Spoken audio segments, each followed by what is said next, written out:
If worldwide affairs have a place in your day, this is the place you will want to stay. The Ron Bob Semple International Podcast with your host, world-renowned voice of Garvey and global news commentator, Ron Bob Semple.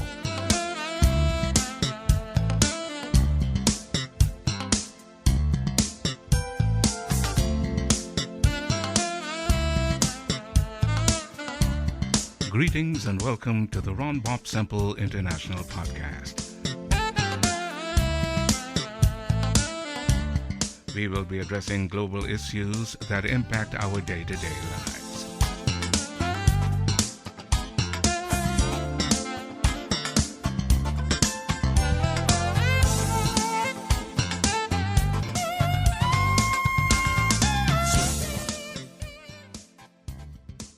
On July 7th, Haitian President Jovenel Moise was assassinated and his wife Martine wounded in an overnight raid on their home, tipping the crisis-hit Caribbean nation into a renewed state of political uncertainty. Haiti's embassy in Washington, D.C. released a statement on behalf of the government saying Moise had been killed in a, quote, well-coordinated attack by a highly trained and heavily armed group, unquote. We are privileged to have join us to chat about this assassination and its consequences, pro-democracy and human rights attorney Èzili Dantò. My sister, greetings and welcome back to the Ron Bob Semple International Podcast. Honor and respect. Thank you so very much for inviting me. You're very much welcome, my dear sister. Knowing the history of the country in which you were born, why is Haiti under so much scrutiny and imbalance? Because we won't obey. We won't be enslaved. We fight back. We're the only one without a Eurasian benefactor. We are that independent Black nation. And I just want to say to your audience first, I run the Free Haiti movement, and I've been doing it for almost 17 years since the Western barbarians' return on our bicentennial. That answers your question. Because Haiti, they changed the name to Hate for a reason, but it's pronounced Haiti. Because Haiti beat three powerful European nations in combat, we certainly destroyed this idea of white body superiority because we beat Napoleon's greatest armies, England's armies, and Spain's armies, and a US embargo. The elites that run the world have never gotten over it, and they keep coming back. And they did come back in 2004 by deporting the duly elected president into Africa. His name is Jean-Bertrand Aristide, and I was his lawyer the first time he was taken down, and he was taken down twice. So, I've gone through two coups d'etats. This one that happened on July 7th is not done on behalf of the Haitian people. We are not spinning in chaos, as everybody is saying. Haitians have been fighting the disorder that the Europeans bring in. We don't create the disorder. We actually know that our government doesn't represent our interests. So it doesn't matter to us what they do or how they die. They don't represent our interests. They represent the interests of the core group of nations, which is the only place on planet Earth. Western diplomats have gotten together as one fist. And those Western diplomats, for people who want to know who are the enemies, who created this, who is responsible for this assassination of the most unpopular president that Haiti has, his name is Jovenel Moise. Obviously, we are not the violent ones. Haitian people have been saying that this man is corrupt. He is doing international interests and we don't want him to represent us. But we did not kill him. We wanted him to go before a court of law and answer for the massacres of our people that has been happening during his reign. So in terms of this chaos, the only chaos there is that the European, which are made of a core group, and the core group is led by the United States and two white women, and their names are Michelle Sisson. She is the U.S. ambassador to Haiti, a career hit woman for Empire. The other one is another white woman. Her name is Hélène Lalume, and she is a career 38-year retired now U.S. hit woman, or euphemistically called a ambassador. And these diplomats, Hélène Lalume is the current head of something called BNU, which is the UN mission in Haiti. So these two white women, the US Embassy ambassador and Ellen Lalume, who is the UN representative in Haiti, they're the ones that are running Haiti. They're the ones that just, once their puppet Jovenel Moise was assassinated, it seems by these same powers, these same terrible powers who imposed Jovenel on us, now they are moving ahead with another puppet, which was the de facto prime minister, Claude Joseph. And they're essentially told the Haitian people, this is your new government. Claude Joseph is going to be your acting president. Claude Joseph was fired 2 days before Jovenel got assassinated, Jovenel Moise.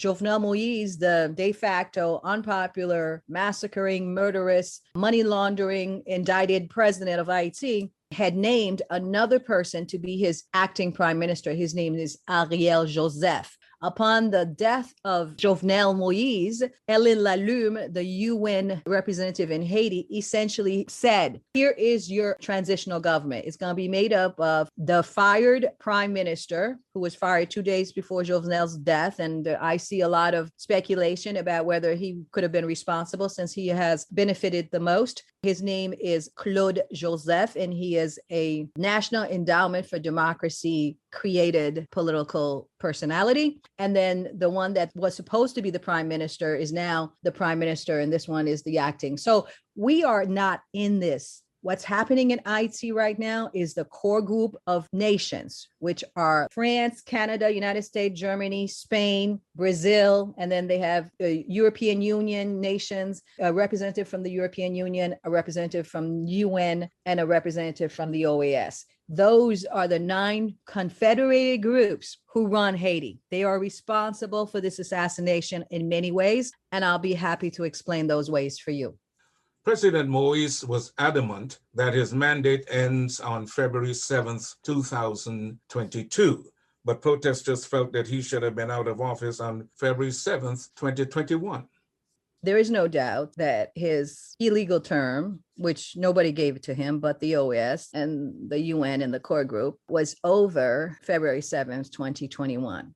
And when that was over, I guess the core group decided that he was doing such a good job for them, they'll give him another might makes right year. So he continued on. As he continued on, the Haitian opposition named a provisional government because they did not recognize his term as the United States does. But the United States is very, very powerful. It has money. But I can tell your audience that in terms of the Haitian Constitution, in terms of even the Haitian Supreme Court, which is a little controversial, and in terms of at least 3 American law schools, including Harvard, who looked over our law, and in terms of my analysis of the law, I'm a Haitian lawyer, his term was over. But the United States just came in and said he can have another year. But in between that year, Jovenel was going to amend the Haitian Constitution. This illegal person who has extended his illegal term was going to do a referendum this coming September. He had put it for July, but there was so much controversy and so much protest, he had postponed it. But in that referendum, this is what he was going to do. In Haiti, if you're a president, you can't have 2 consecutive terms, which is why he's in office, because his patron, Michel Martelly, wants to come back into office and essentially put his lover, Jovenel Moise, in power. Somebody nobody knew, like John McCain's marketing person, Antonio Sola. So they marketed this guy who came out of nowhere. And so his referendum said that you can have 2 consecutive terms because now that's forbidden in the Constitution. And then what he really, really wanted, and what's really important to this assassination, was amnesty, that when his term was actually over and his handlers didn't want him anymore, he did not want to have to go into exile, and he did not want to have to face a drug charge in Miami like the other paramilitary folks that, like Noriega or Guy Philippe, that when they are CIA assets and when they're finished with them, they end up in Miami. So he was assassinated because perhaps some of the things he was trying to do to have leverage over his handlers. Why do you feel it was apparently rather easy to assassinate Jovenel Moise, the president of Haiti, who was ruling by decree, as you mentioned, after dissolving a majority of parliament in January 2020, after no legislative elections were held? That question answers itself. So it had to be an inside job. Okay, that was rather brief. I can go into detail. I just wanted you to have a chance to ask me questions. Well, who could have been responsible for the act? After all, a previous attempt was made on his life, wasn't there? Now, that was never something that we looked at as the truth, right? So then clarify it for us, please. I will. All right. First, let's go back to 2019 so your audience can see. I have a piece out that I'd like your audience to maybe, it's on my website. It's called The Western Barbarians in the Role of Russia, Turkey, Venezuela May Have Had in Hastening the Assassination of the War Criminal Jovenel Moise and Who Benefits. And I outline very thoroughly that theme. But if we go back, if people want to understand, do not pay attention to the colonial narrative. Right now, the great Haiti disaster story, all these people are salivating. I guess, coming out of COVID, they need a distraction. They're salivating over the great Haitian disaster story. But let me tell you that in 2019, very relevant thing happened. Mercenaries that were hired by Jovenel Moise and his oligarchs came into Haiti. We never found out what they came to do because Michel Sisson, the U.S. ambassador, took them out of Haitian prison and on a flight to Miami, and they never faced justice. So Haitians don't know, but it's really important to parallel that event with what just happened on July 7th.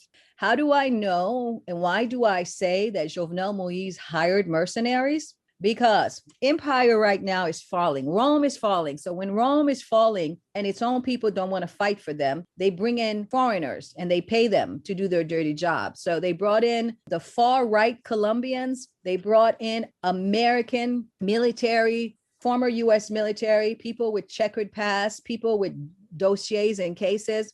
And then they can get those people to go ahead and shoot the Haitian demonstrators in the head from long distance with sniper fire. That's what's been happening to us. And we had been essentially screaming about millions of demonstrators going into the street, knowing the courage of Haitians people don't even understand. They will still go into the streets knowing that the week before when they went into the street, while they were walking peacefully and singing, no, we don't want dictatorship, no, Jovenel needs to go, no, core group, get out of Haiti, and please, Russia, come and help us. While they were doing all that, as they were walking, one would all of a sudden fall, and we would look down and we would see a hole in his head. That's what's been happening to us. But we still went out. And those people that were doing it were mercenaries. And the evidence is everywhere on the internet. What they would do is they would wear head to toe black, right? Black mask, and then try to cover their hands so you can't see that they're white people. They would mesh with the Haitian police, you see, because the Haitian police all of a sudden are starting to wear the same thing. Or they would go into the neighborhoods and act like they're gangs, Haitian gangs, but they're Mossad trained mercenaries and U.S. Special Forces mercenaries getting paid millions of dollars. Now, on the night of July 7th, Jovenel had those mercenaries, supposedly he had hired and had been hiring these white guys to be his bodyguards. So on the outside of the presidential residence were the Haitian presidential resident guards. They were on the outside, and on the inside supposedly was his best, most trained, most skilled bodyguards. And those were the white mercenaries from private military security contractors. So the question is, where were they that night? How did they allow these other guys to just come in and say, this is a DEA operation? Remember, one of the reasons we didn't want Jovenel in power because he wasn't qualified, number one, because he was indicted by the Haitian court before he even campaigned to be president for money laundering. Essentially had to be Colombian drug monies because everybody knows the Colombians produce 70% of the world's cocaine, 70% of it. So the DEA is intricately involved with the drug dealing. They use Haiti as a transshipment space. They use Haiti's ports, which are owned by the Middle Eastern oligarchs that are in Haiti. Those Middle Eastern oligarchs are run by, the top two families are Bijou and Merv. And then they have a whole bunch of them. They come from Syria, Lebanon, and Israel. what they do is they take the drugs from Colombia, they put them on their ship, and those are the ones that are going in our ghetto neighborhoods, and then our young men are then being entrapped into drug dealing and all of that, and end up in prison to feed the military industrial complex. So that's where you all have to look at when you see these Colombians coming to Haiti, because they come from a very far right U.S. client state. The United States owns Colombia. If they had wanted to get rid of those drugs, they would. Now they're out of Afghanistan, where they were doing their drug dealings too. So they have to focus on Colombia. Now, because the Haitian people have been fighting, we finally got the United Nations mission out of Haiti in 2017. They came in 2004. We got them out in 2017. There is a global retrenchment happening in U.S. military because they're getting their butts kicked all over the world because their own soldiers are tired of fighting wars for the global elite for resources, right? And coming back home and not feeling like they have any opportunities. So in this circumstance, there is no way that the United States did not know that this assassination attempt was happening. Why do I say that? I say that because the U.S. has built its largest embassy in the Western Hemisphere in Haiti, and it has the best technology. Absolutely. So imagine this idea, okay? They're selling us this idea that a group of Colombian mercenaries who we know, just look at all the news, right? Some of them are DEA informants. And whenever someone tells you that a person is a police informant, you know they have a case against them, right? So they're criminals, right? Or they were entrapped. They said that altogether, initially, they said that there were 26 Colombians that were part of this hit squad, and then 3 Haitian Americans. 2 Haitian Americans was there that night, and then one they say is a Haitian doctor who was the intellectual author and who financed it. All of this stuff is very hard for us to look at because it makes no sense. What I want to tell people is the United States hand is all over this. The DEA's hand is all over this. The FBI's hand is all over this. And so is the National Endowment for Democracy and USAID and the core group. So Empire did this, okay? Now, the question people should be asking is why? I'm going to give you 5 reasons why Empire is there, and you all can go ahead and look it up. Like I said, the United States has the largest embassy in the Western Hemisphere in tiny Haiti. The reason it does is because really that's a military base. It has thousands of people in there. They're doing their own business. But believe you me, they're creating chaos in Haiti to keep people diverted while they take care of the fact that Russia is in their water. The United States has lost essentially in the countries that it's been fighting since the 1990s. Which is they wanted to expand their domination at the doorstep of Russia. And so during the Clinton administration, they got rid of Yugoslavia and balkanized that space. And so you have countries like Georgia and Kazakhstan that the United States has their footprint which are very near Russia, and Russia is not having it.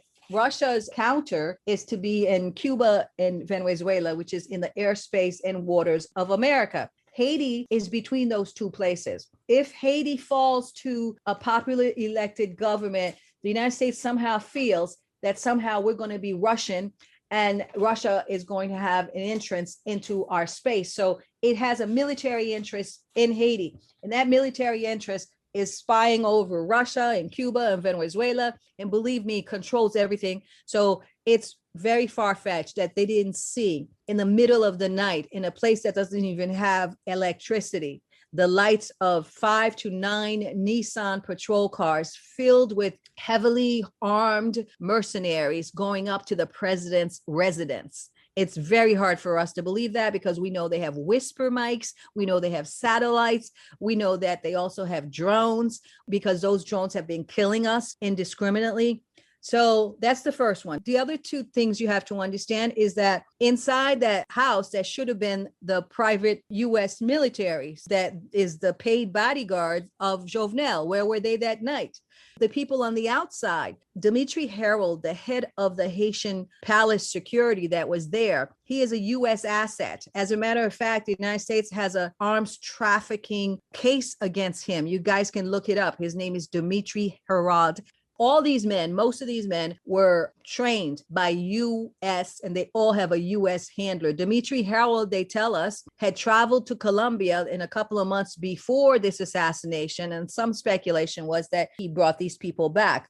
Part of the reason they had brought these mercenaries back is because we had fought so hard. We had gotten rid of the UN. The UN had left so much atrocities behind. They left children pregnant because they had raped our children. They left us cholera that had killed between 10 to 30,000 people. We did not have cholera. They were dirty. They were rapists, and they killed us indiscriminately everywhere. And by the time we got rid of them, and then, of course, when the earthquake happened, the Clinton administration came in and essentially dissolved parliament and said that we're going to build Haiti back better, and collected nearly $13 billion at the UN. And in terms of private charity, NGO, they collected about $8 billion, right? And then you see where Haiti is today. Nothing was left in terms of structure. So the United States has a hard time trying to get more troops into Haiti. So they bring in these Colombian mercenaries because they own Colombia, right?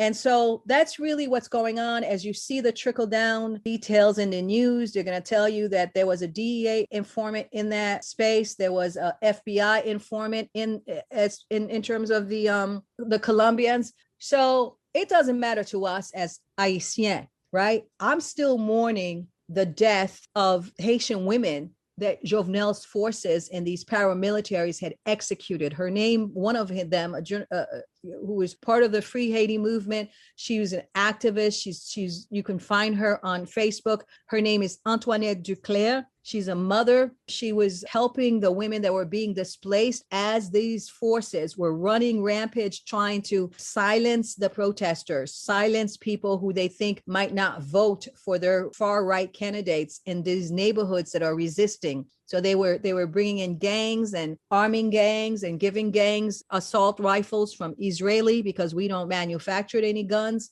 And then they were creating this whole narrative that Haiti's inundated with gangs. And the purpose was so that they can try to get troops back. Well, this assassination helps them get troops back because the first thing that happened on the day of the assassination is the puppet put in by Ellen Lalume asked the United States to come in. And that's what they've been wanting. Sister Èzili, you might have answered my next question. The United States has a long history of intervention in Haiti. It occupied the country from 1915 to 1934. The U.S. has sent in Marines twice in the past 3 decades to restore order under President Bill Clinton and then again under President George W. Bush. What is it about Haiti, or Haiti, that the United States feels it has to protect and or control? All right. Strategically, we are in a very strategic position that the U.S. feels we are in its airspace. We're just a few miles from Florida shores. This is part of their balance of power games with the other Eurasians, right? So that's the first thing. Second, as I've said, already, the Windward Passage there, across from it, the United States controls, even though they don't control all of Cuba, they do control Guantanamo Bay, which is connected to the Windward Passage. All the ships go through the Windward Passage, and Haiti's the other side of Guantanamo Bay. The United States wants to control that so they can control the Windward Passage. The Windward Passage is where you would go, cut through the Panama Canal so you can get to the Pacific. The United States likes that road, right? The U.S. corporatocracy and the cruise ships, they like that road. Now, if they had actually paid Haiti tolls for going through our waters, every Haitian would be a millionaire, number one. Number two, as I already told you, Venezuela has the largest reserves of oil. Our geology says that the oil in Venezuela, the head is in Haiti's waters. So the United States is in Haiti's waters exploiting our oil, exploiting our underwater resources without having to pay for it. That's a very important thing. As you know, all over the Caribbean, the United States wants to control the energy sector, just like they do in Jamaica. I mean, they could take natural gas that we have, like in Jamaica, we're all in the same tectonic plate. There are 4 tectonic plates under Haiti. It rubs together, and that's how you get the resources of natural gas and oil. So Haiti is under, when Pangea was broken, right? Because we were one landmass, Haiti, the tectonic plate that rubs is the South American tectonic plate right there in Haiti, broken right there. We have the Caribbean tectonic plate. We have the North American tectonic plate. There's like 4 of them. It's rubbing. We're like Middle East, right? That's how the Middle East has the oil, is because of the cracks in the earth that rubs together, and then it brings up this natural oil. So United States, it doesn't want to build infrastructure in your country to process that oil. It wants to ship it. Russia, on the other hand, for instance, if Russia was helping Jamaica, they wouldn't have to be so high in terms of the type of fuel they have, right? Number one is that they can steal our resources with impunity. They can continue to do the great disaster story and nobody's going to pay attention because, they tell everybody who's listening that we have no resources and they're just being good neighbors who want to come and bring back order. But that's the colonial narrative, right? They bring the disorder, right? Kill or look the other way while others were killing their own puppet president. And then now they want to come back and bring order. That is their template. They say, this is the European, that we have about 20 billion in gold. Haitian geologists say we have 100 billion in gold. Remember, Haiti's the first place that pedophile named Columbus came to, and it was gold that he wanted. But our gold is in our mountains. He didn't have the technology to take it out. The reason why they always want us to go to elections, and this is what they're pushing right now. Oh, they got the OAS and CARICOM and all the regional integrated Negroes running around talking about elections, right? So during the earthquake, for instance, in January 12, 2010, when that happened, and Mrs. Clinton was the Secretary of State and Obama was the president and Biden was the vice president, when the earthquake happened, everything fell down. There was no voting cards, but they came and told us that the most important thing in the world was elections because they control us through these elections by controlling one Haitien that they have dossiers on. So they brought Martine in, and Martine signed a contract that people need to understand and ask these questions with Israeli Mossad, a company that's made up of former Israeli officers. It's called HISL, HSL, Israeli Homeland Security.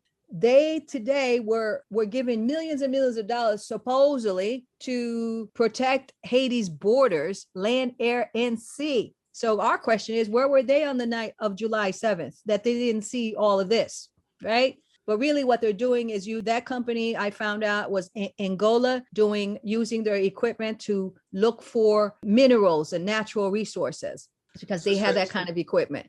So those are some of the reasons why I say that the United States and its allies, whether it was Colombia, Israel, Dominican Republic, they all knew because they all work together. Sister Èzili, I must ask you this final question before I let you go. Why do you feel Haitians are still being marginalized, what with the treatment some of them are currently experiencing in Guyana, and other Caribbean nations requesting visas for entry, even though Haiti is a member of the Caribbean community, CARICOM? Because everyone's scared of us, because we fight back. Everyone is, when you say Haitien, everybody is scared of us. They have been taught since they were little kids in the Caribbean that we're the boogeyman. So they believe it. And also CARICOM running around acting like it's some regional democracy organization, just like the UN, which has 192, 194 nations with only 5 Eurasians having veto power over anything. The Negroes at CARICOM are so afraid of Haiti that we're the only place, because we have 60% of the population of CARICOM. Some of these CARICOM countries only have like maybe 3 million people, right? We have 13 million people. It's more, but let's say 13. They're afraid of, what's that thing that Public Enemy used to say? They're afraid of a black nation. What does CARICOM have to say about President Moise's death? Elections. Haitians must go to elections. That's what they got to say. They want us to go to election for legislation to pick up these same kind of guys with DEA dossiers on their heads in September. And they want us to go to election for president in December. And it doesn't matter what our pain is. It doesn't matter that in the last 3 months, 18,000 Haitians, mostly poor market women, have been displaced internally by the gangs and the paramilitaries and these mercenaries because the Haitian oligarchs want their land. So it doesn't matter that a lot of people are shocked and feel helpless that if they can kill us and then kill the president, then we mean nothing. None of this matters to them. CARICOM's going to come in just like the OAS, and they're going to say, just like they did in the earthquake when we were crushed and amputated limbs without anesthesia, you've got to go to election. That's what's important. And that's all they're going to say. But we, as Free Haiti, we tell them all, we are the descendant of Jean-Jacques Dessalines. You can kill us and the world can remain silent.